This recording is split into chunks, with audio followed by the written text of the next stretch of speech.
नमस्कार, मैं शिवानी सोनी आप सभी का तथास्तु आईसीएस के हिंदी परिवार में बहुत बहुत स्वागत करती हूँ। आज हम यहाँ डिस्कस कर रहे हैं हमारे एआई इम्पैक्ट समिट के बारे में। जैसा कि आप सभी लोग जानते हैं कि कल से ये समिट भारत में स्टार्ट हो चुका है, नई दिल्ली में, वो भी भारत मंडपम में, है ना। इस एआई समिट को लेकर बहुत सारी चर्चाएं हैं करने के लिए आपसे, और जैसा कि आप सभी लोग जानते हैं कि पिछले वर्ष 2025 में इससे एक प्रीलिम से संबंधित सवाल भी आया था। तो अब चूंकि ये भारत में ही ये समिट हो रहा है तो हमारे लिए ये टॉपिक और ज्यादा ये इंपॉर्टेंट हो जाता है। सिर्फ इसलिए इंपॉर्टेंट नहीं है क्योंकि ये समिट भारत में हो रहा है, चूंकि आगे आने वाला जो समय है वो सिर्फ और सिर्फ एआई वाला समय है। ठीक है, सिर्फ नहीं बोल सकते यहाँ पर, लेकिन एआई की बहुत ज्यादा इंपॉर्टेंस हम देख पा रहे हैं जैसे जैसे समय बीत रहा है उसके हिसाब से। तो आज मैं चाहती हूँ आपसे एक कंप्लीट डिस्कशन करी जाए इस एआई से रिलेटेड। अब इस डिस्कशन में क्या क्या होगा, तो सबसे पहले तो मैं आपको बेसिक बताऊंगी, ठीक है, कि एआई क्या होता है। इसके थोड़ा बहुत ऐतिहासिक दृष्टिकोण के बारे में हम देखेंगे, कितने प्रकार का एआई होता है, ठीक है, इसके कितने घटक हैं, तो थोड़ा बेसिक हम उसके बारे में बात कर लेंगे। और उसके बाद हम हमारे आएंगे इस चौथे एआई समिट के बारे में, जिसे हम डिटेल में देखेंगे। साथ ही साथ इससे पिछले जो 3 समिट हो चुके हैं उनके बारे में भी हम थोड़ा सा देख लेंगे कि वो जो पिछले 3 समिट थे उनमें हमें क्या क्या की पॉइंट्स निकल के आए और हमारे लिए वो कितने ज्यादा जरूरी थे। तो चलिए शुरुआत कर सकते हैं हम इस हमारे टॉपिक की, इंपॉर्टेंट डिस्कशन की, एआई इम्पैक्ट समिट के साथ। तो ध्यान दीजिएगा, सबसे पहले तो हम पढ़ेंगे बेसिक और उसके बाद हम चलेंगे हमारे इस समिट के बारे में, ठीक है। ओके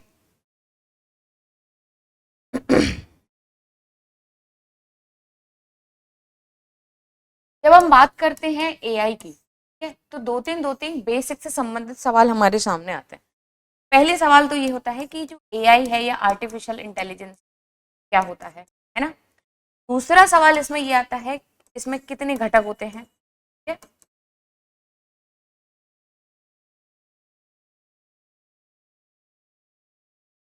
इसका इतिहास क्या रहा है, ठीक है।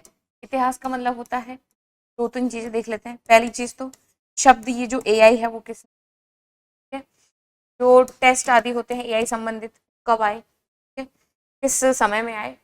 और वही हम बात करेंगे एआई के प्रकार के बारे में, ठीक है। 2 तरीके से हम इनको देखेंगे। तो पहला होता है क्षमता के आधार पर,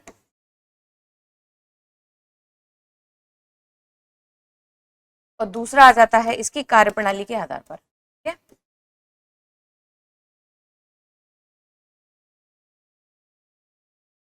चलो, तो सबसे पहले अगर हम बात करें एआई से रिलेटेड कि एआई होता क्या है, तो एआई मतलब सिंपल आसान भाषा में समझना, एक ऐसी मशीन जो सीख सके, ठीक है, आपसे डेटा ले सके, अपने आप को आज से और ज्यादा बेहतर कर सके, ठीक है, आपकी एक्टिविटीज को मैं कहूं कि नोटिस कर सके, ठीक है।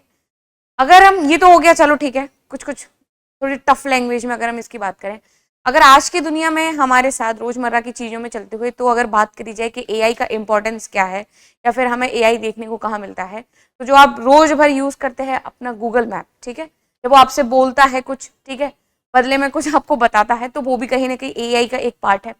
फेस रिकॉग्निशन, जब आप अपने फोन का लॉक खोलते हैं, ठीक है, तो वो आपके फेस को रीड कर लेता है, वो डेटा उसके पास है कि भाई ऐसे ऐसे व्यक्ति की एक जो स्ट्रक्चर है उसके फेस की, जब वो कभी हमारे इस लॉक के सामने आएगी तो वो लॉक, फोन का लॉक जो है वो अपने आप खुल जाएगा, ठीक है। तो ये जो सारी चीजें हैं, है ना, ये क्या कहलाती हैं, तो यही है एआई।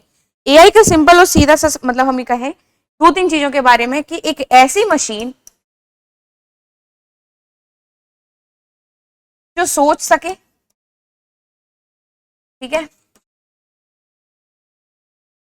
डेटा के माध्यम से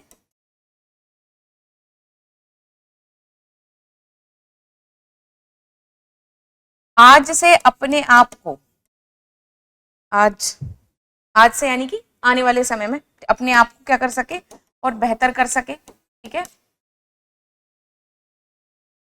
ना, और आपके फोटोज आदि इन सबको क्या कर सके, नोटिस कर सके।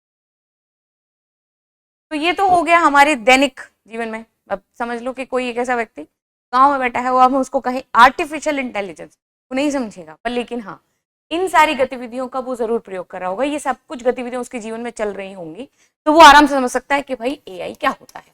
यहाँ तक आपको भी क्लियर होगा कि एआई होता क्या है। अब हम बात करें, एआई के 2 भाग है हमारे पास, ठीक है। सेकंड, दो भाग है हमारे पास। तो घटक के तौर पे हम बात करें तो पहला है मशीन लर्निंग,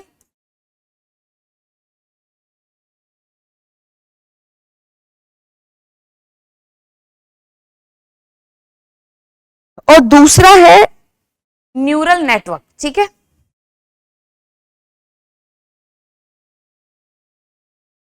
ठीक है। अब इसको बिल्कुल सिंपल से लैंग्वेज समझना। चलो ठीक है, मैं इसको दूसरे की अगर हम बात करें, घटक की बात कर रहे हैं, दो घटक है हमारे पास, एक है मशीन लर्निंग और दूसरा है न्यूरल नेटवर्क। ठीक है, मशीन लर्निंग का मतलब क्या हो गया कि जो जो डेटा आप मशीन में डालेंगे उस डेटा को वो क्या करेगी, कैप्चर करेगी। ठीक है, और उस आधार पर क्या लेगी, वो डिसीजन लेगी। ठीक है, और डिसीजन के तौर पे आपको क्या देगी, रिजल्ट देगी। तो ये तो हो गया मशीन लर्निंग। अब न्यूरल आपको थोड़ा थोड़ा शब्द समझ में आ रहा होगा, दिमाग में जो न्यूरॉन्स रहते हैं बस उससे कनेक्ट करना और याद रखना। ठीक है, ये कहीं ना कहीं काम करेगा कैसे, इंसानी दिमाग की तरह। ठीक है, इंसानी दिमाग की तरह काम करने की कोशिश करेगा। देखो यहां पर जो है डेटा की हम बात कर रहे हैं, यहां पर हम बात कर रहे हैं इंसानी दिमाग की तरह डिसीजन लेने। ठीक है, तो ऐसी मशीन को कहेंगे हम न्यूरल नेटवर्क। ठीक है, काम करेगा इंसानी दिमाग की तरह, वो सिस्टम कहलाएगा हमारा न्यूरल नेटवर्क। ओके,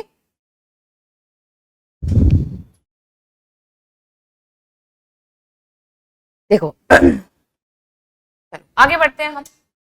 इतिहास की अगर हम बात करेंगे तो हम चलेंगे 1950 के दशक में। एक टेस्ट हुआ था, ठीक, जो एआई से संबंधित है, जिसको हम कहेंगे ट्यूरिंग टेस्ट। ठीक है, जाहिर सी बात है कि टेस्ट के जनक कौन होंगे, तो वो रहेंगे ट्यूरिंग। ठीक है,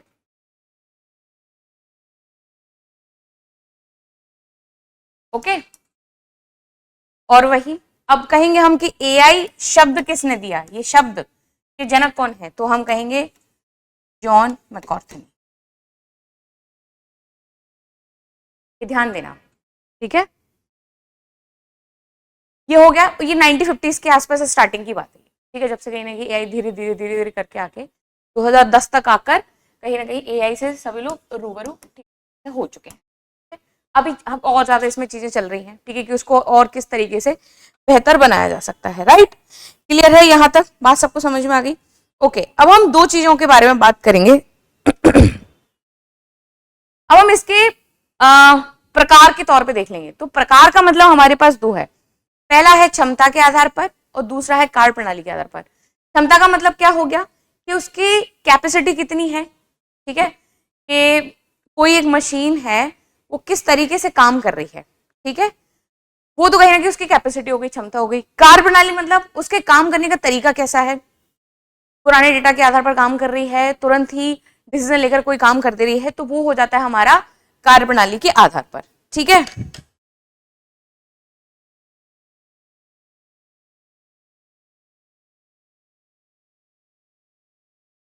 अब ध्यान दो।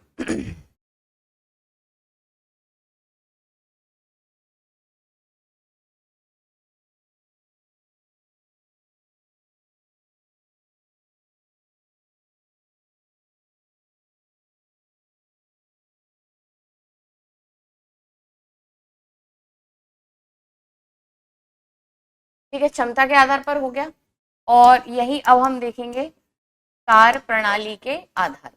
ठीक है,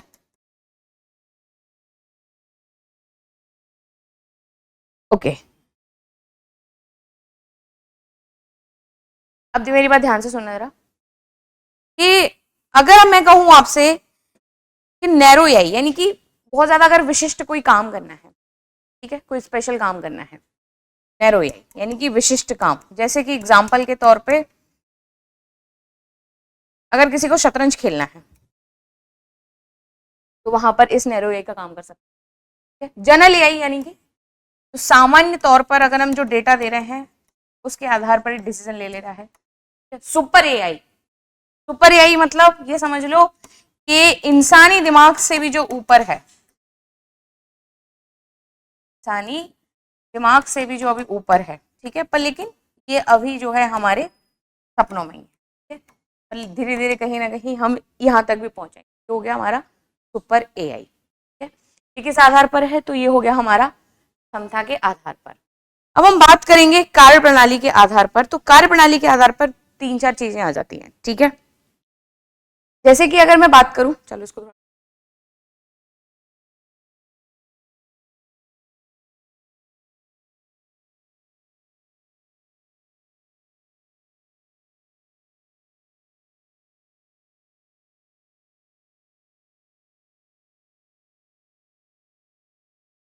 अब देखो, कार्य प्रणाली के आधार पर 2-3 चीजें होंगी इसमें, ठीक है।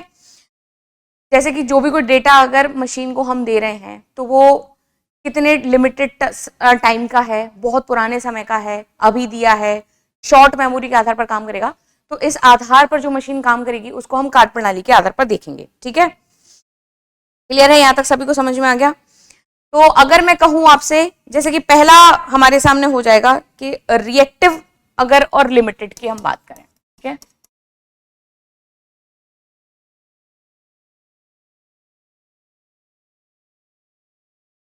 एक तरफ है रिएक्टिव और दूसरी तरफ है लिमिटेड मेमोरी, और वहीं तीसरा है जस्ट अ मोमेंट,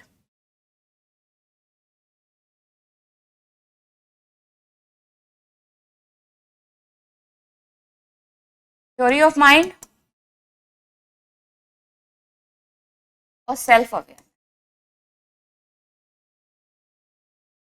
अब ध्यान देना, रिएक्टिव का मतलब क्या हो गया, ये ऐसी मशीन होगी जो क्या करेगी, जो तुरंत डिसीजन लेगी, ठीक है। लिमिटेड का मतलब हो गया, मान लो जिसमें 1 साल तक का ही डेटा पड़ा हुआ है, तो ये उसके आधार पर आपको रिजल्ट देगी। ये ज्यादा एनालिटिकल होकर सोच नहीं पाएगी, जाहिर सी बात है, ठीक है। थ्योरी ऑफ माइंड का मतलब कि इसमें कहीं ना कहीं डेटा क्या होगा, मुकाबले इसके थोड़ा सा ज्यादा होगा, ठीक है, ज्यादा एनालिटिकल होकर आपको ये सोच पाएगी, बता पाएगी। और वही सेल्फ अवेयर का मतलब हो गया, ये थोड़े एडवांस लेवल की चीज हो गई कि ये मैं अगर आपसे ये कहूँ, थ्योरी ऑफ माइंड बेसिकली क्या होगा कि डेटा तो रहेगा ही इसमें, साथ ही साथ जो भावनाओं से संबंधित, ठीक है, जो हमारे इमोशंस होते हैं, ठीक है, ये उसके आधार पर भी आपको चीजें बता पाएगी। जैसे कि आप मान लो अगर चैट जीपीटी है, उससे अगर आप कुछ पूछ रहे हो, ठीक है, कि मुझे अभी थोड़ा सा लो फील हो रहा है, मैं क्या करूं, तो वो आपको उस तरह की चीजें बताए कि आपको थोड़ा सा अच्छा सा म्यूजिक सुनने की जरूरत है, परेशान होने की आवश्यकता नहीं है, यानी कि आपको वो एक बहुत सॉफ्ट केयर अगर वो दे रहा है, आपकी भावनाओं से जुड़ी हुई चीजें आपको बता रहा है, तो वो थ्योरी ऑफ माइंड में आएगी। सेल्फ अवेयर का मतलब हो गया कि डेटा तो इसमें कहीं ना कहीं हाई लेवल का रहेगा ही रहेगा, ये और ज्यादा एनालिटिकल होकर आपको चीजें बता पाएगा, तो ये होगा हमारा सेल्फ अवेयर, ठीक है। तो ये कुछ कुछ चीजें थी, एक बार फटाफट हम इन सभी को रिवीजन कर लेते हैं।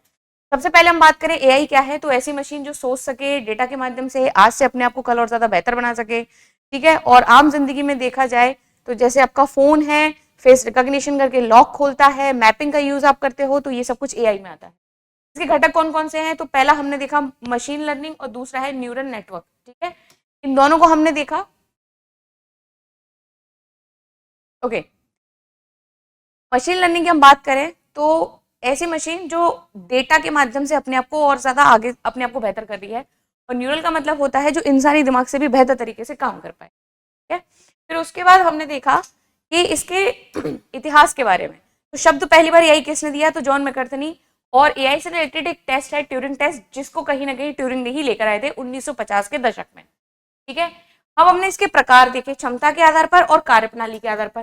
तो क्षमता के आधार पर हमने देखा नैरो एआई जो कि विशिष्ट काम के लिए होता है, जनरल एआई जो सामान्य डेटा के तौर पर आपको रिजल्ट बताता है, और सुपर एआई जो कहीं ना कहीं इंसानी दिमाग से भी ऊपर की चीजें बताता है।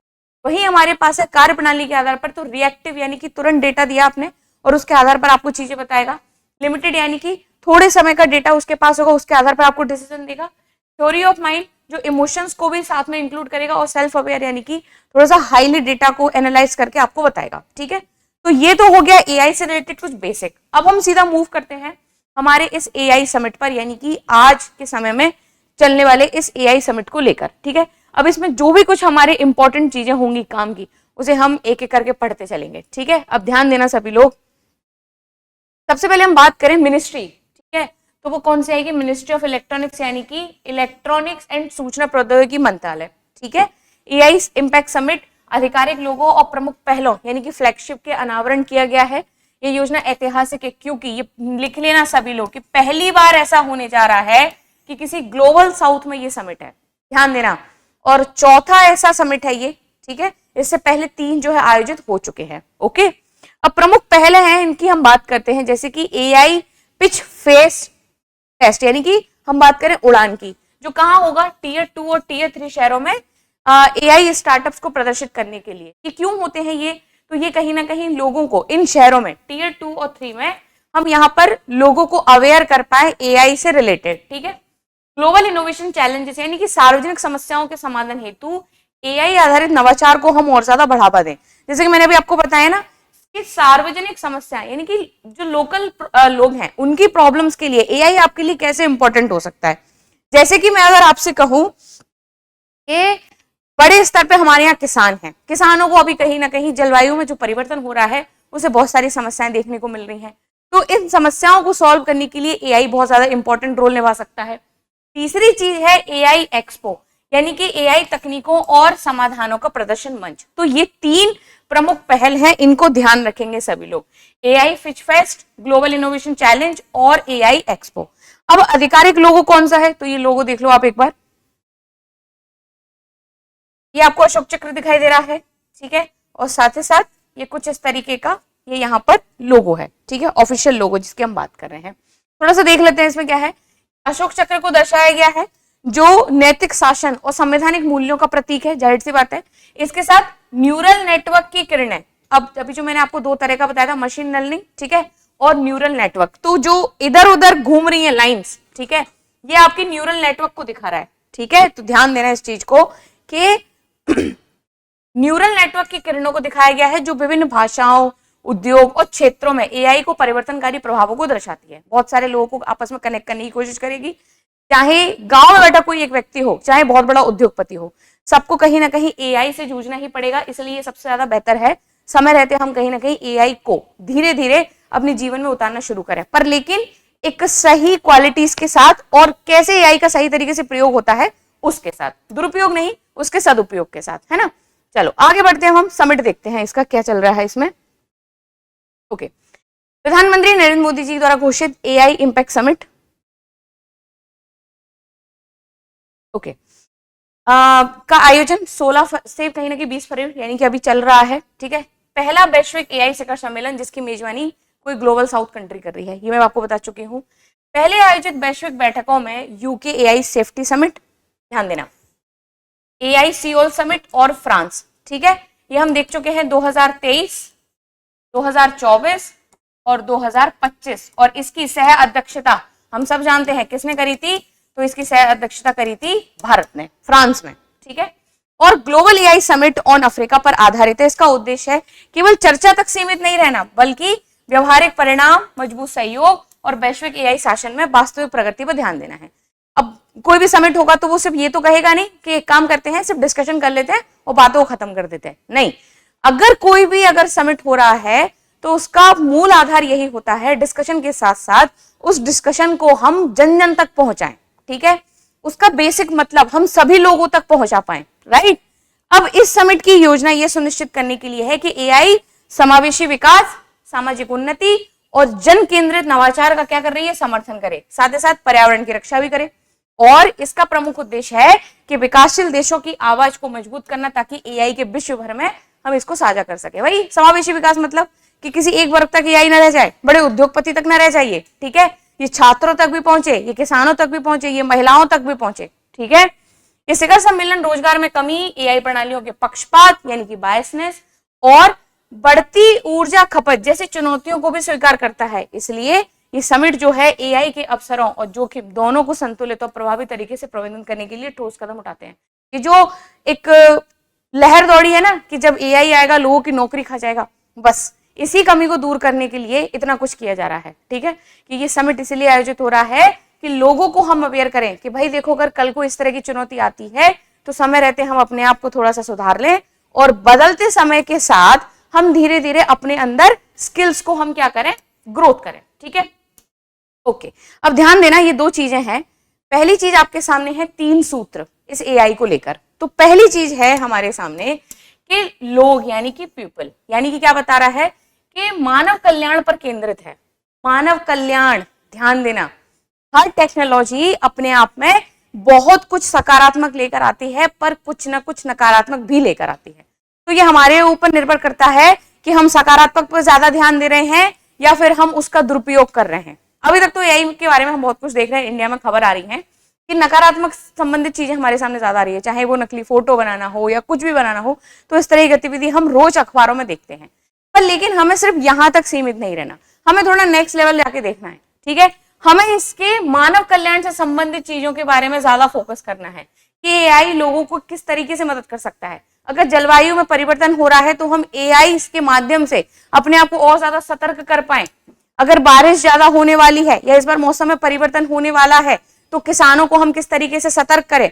महिलाएं अपने आप को एआई में और ज्यादा सक्षम बना के रोजगार के किस तरह के अवसर लेकर आ सकती हैं। तो ये है ना सही मानव कल्याण, समझे? यानी कि सांस्कृतिक विविधता का सम्मान करना, मानव गरिमा की रक्षा करना, डिजाइन और उपयोग में सभी को शामिल करना, मानव केंद्रित ह्यूमन सेंटर्ड रहना, समझे, और सुरक्षा, विश्वास और समान लाभ को सुनिश्चित करना। तो ये कुछ चीजें हैं। तो पहला 3 सूत्र में से पहला सूत्र है कौन? जनता, यानी कि लोग। अब वहीं दूसरी तरफ हम मूव करते हैं जो कि है हमारे सामने, पहला है पीपल, दूसरा है प्लैनेट, ठीक है, और तीसरा है प्रोग्रेस। यानी कि इसको हम ये लिख सकते हैं PPP, है ना। अभी तक हम पब्लिक प्राइवेट पार्टनरशिप देखते हैं, अब हमारे सामने 3 P में है, कौन सा का? पीपल, प्लैनेट और प्रोग्रेस। देखो, प्लैनेट जो है ये पर्यावरणीय जिम्मेदारी पर जोर देता है, एआई के जिम्मेदार उपयोग की बात करता है। अब जाहिर सी बात है कि जब हम एआई लेकर आएंगे, बड़ी बड़ी मशीनों का प्रयोग करेंगे तो ऊर्जा का खपत भी बहुत ज्यादा होगा। और अभी भारत में जो है ऊर्जा का खपत सबसे ज्यादा किससे हो रहा है? हम कहीं ना कहीं कोयले आदि से हम बिजली का निर्माण कर रहे हैं। तो अब इस कोयले से जब हम अगर बिजली का निर्माण कर रहे हैं तो जाहिर सी बात है हमारी कोशिश क्या रहती है कि अब जाहिर सी बात है 2070 तक हमें जीरो एमिशन, यानी कि 2070 तक हमें क्या करना है? शून्य कार्बन उत्सर्जन करना है। पर लेकिन ये कैसे संभव हो पाएगा? तो ये संभव हो पाएगा कि हम जब सौर ऊर्जा यानी कि नवीकरणीय ऊर्जाओं का हम ज्यादा से ज्यादा प्रयोग करें। पर इन नवीकरणीय ऊर्जाओं के प्रयोग के लिए हमें और भी बहुत ज्यादा संसाधन की आवश्यकता है। और वहीं उस टाइम पे बीच में आ गया ये एआई। अब जो एआई है उसे हम देख पा रहे हैं कि संसाधनों की खपत ये ज्यादा कर रहा है, और जब खपत ज्यादा होगी तो जाहिर सी बात है कार्बन का उत्सर्जन क्या होगा? इसमें उत्सर्जन भी बहुत ज्यादा होगा। तो इस उत्सर्जन और एआई टेक्नोलॉजी को एक बैलेंस्ड अप्रोच के साथ प्रयोग करने के लिए हमें आवश्यकता है संसाधनों की खपत को हम कम करें, साथ ही साथ क्लाइमेट एक्शन को हम बढ़ावा दें, पर्यावरण संरक्षण को सुनिश्चित करें, साथ ही साथ एआई के विकास और सतत विकास के साथ हम क्या करें? पृथ्वी को नुकसान कम से कम पहुंचाएं। तो दूसरा हमारे पास सूत्र है कौन सा? प्लैनेट, जिसकी हमने बात की। अब तीसरी चीज पे आगे हम बढ़ते हैं, वो है प्रोग्रेस। ओके, तीसरी चीज है हमारे सामने, वो है प्रोग्रेस। तो प्रोग्रेस में अगर हम देखें तो वो है ये समावेशी विकास, यानी कि इंक्लूसिव ग्रोथ की हम यहाँ बात कर रहे हैं कि आर्थिक वृद्धि और समावेशी मानव प्रगति को एक साधन के तौर पर लेकर चलें। अब जैसे कि मैं अगर आपसे ये कहूं कि एआई सिर्फ और सिर्फ एक क्षेत्र तक सीमित रह जाए, पर क्या फिर वो समावेशी विकास का नियम पूरा करेगा? बिल्कुल भी नहीं। जब तक एआई सभी के लिए आर्थिक वृद्धि साथ ही साथ सामाजिक प्रगति का साधन नहीं बनेगा, तब तक हम नहीं कह सकते कि एआई से समावेशी विकास संभव हो पाया। ठीक है, ओके। अब हम देखते हैं एआई समिट के 2026 के तक के 7 चक्र हमारे पास कौन कौन से हैं। अभी हमने 3 सूत्र देखे, अब हम देखेंगे 7 चक्र। पहला है इसमें मानव पूंजी। ठीक है, मानव पूंजी मतलब एआई द्वारा नौकरियों में बदलाव और कौशल विकास। दूसरा है विज्ञान के आधार पर, यानी कि एआई द्वारा शोध में प्रकृति की हम बात कर रहे हैं। तीसरा है लचीलापन, नवाचार और दक्षता। चौथा है सामाजिक सशक्तिकरण के लिए समावेशन, एआई संसाधनों का लोकतांत्रिकरण, आर्थिक विकास और सामाजिक कल्याण, साथ ही साथ सुरक्षित और विश्वसनीय क्या एआई की हम बात कर रहे हैं। ठीक है, तो ये तो हो गया 3 सूत्र। ठीक है, और साथ ही साथ हमने ये 7 जो हमारे आइडियाज है उसको हमने डिस्कस किया। अब हम देखते हैं कि इससे पिछले जो 3 हुए हैं, ठीक है, उनमें क्या हुआ है। तो सबसे पहले जो इंग्लैंड में हुआ था 2023 में, ठीक है, उसके बारे में हम देखते हैं कि एआई सेफ्टी समिट इसको हमने बोला था, इस बार वाला इंपैक्ट समिट है। इसका उद्देश्य है उन्नत यानी कि फ्रंटियर एआई से जुड़े जोखिमों पर हमें चर्चा करना है। अमेरिका, चीन, भारत और ईयू सहित 28 देशों ने बेलेचली पार्क घोषणा पर हस्ताक्षर किए। ध्यान देना इस चीज को, बेलेचली पार्क घोषणा पर हस्ताक्षर किए। पूछ लिया जाएगा आपसे कि ये घोषणा किससे संबंधित है, तो आप सीधा सीधा बता सकते हो एआई से संबंधित। ये एआई सुरक्षा का पहला वैश्विक समझौता था, सबसे ज्यादा इंपॉर्टेंट, ठीक है। दूसरी तरफ हम इसके और की पॉइंट्स देखते हैं कि एआई के लाभ और जोखिम दोनों को हमने स्वीकार किया। सुरक्षा, गलत सूचना की चिंता पर भी बात करी हमने। अंतरराष्ट्रीय सहयोग, नियमित शिखर सम्मेलनों की आवश्यकता पर जोर दिया। जोखिम आधारित और नैतिक एआई नियमन का समर्थन किया और एआई प्लेटफॉर्म को विनियमित करने के लिए डिजिटल इंडिया अधिनियम 2023 का हमने क्या किया, यहाँ पर हमने उल्लेख किया है।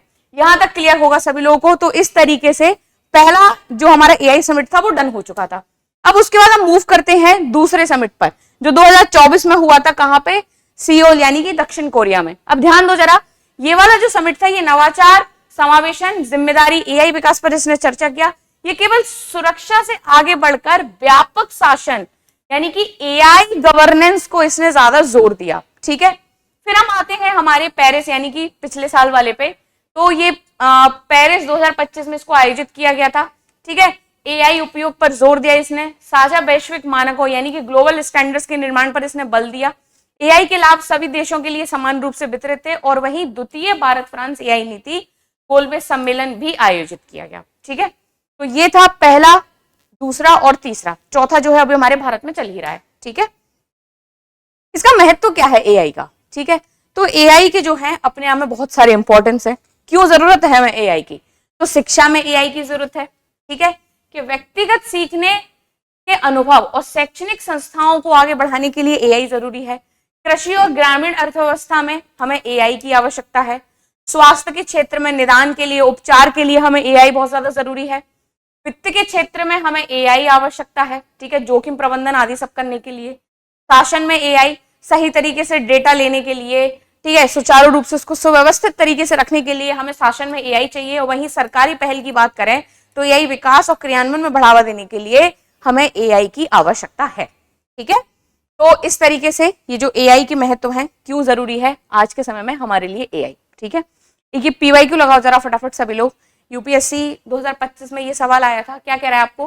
2025 में पेरिस के ग्रांड पैले में आयोजित एक्शन एआई समिट है ना के संदर्भ में निम्नलिखित कथनों में विचार करना है। ये कार्यक्रम भारत के साथ सह अध्यक्षता में आयोजित किया गया और 2023 में बेलेचली पार्क समिट और 24 में सियोल समिट में हुई प्रगति पर आधारित है। ओके। अन्य देशों के साथ अमेरिका और यूके ने भी समावेशी और सतत एआई पर घोषणा पत्र पर हस्ताक्षर किए थे, ठीक है। सभी लोग बताएंगे इसका सही आंसर क्या होगा, ठीक है, ए, बी, सी या डी। चलो आप लिए 2 मिनट नहीं, 10 सेकंड का समय देते हैं। सभी लोग फटाफट कमेंट करेंगे इसका क्या होगा सही आंसर।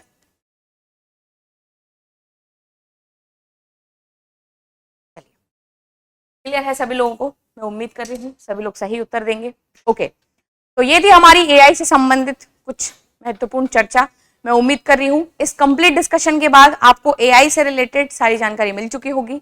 हमने इसमें बेसिक के साथ साथ आज के करंट अफेयर्स को अच्छे से पढ़ने की कोशिश की है। अगली वीडियो में बने रहिए और इस वीडियो को लाइक करिए, कमेंट करिए अगर कुछ डाउट है आप लोगों को। मैं मिलती हूँ आपसे अगली वीडियो में, तब तक के लिए थैंक यू सो मच।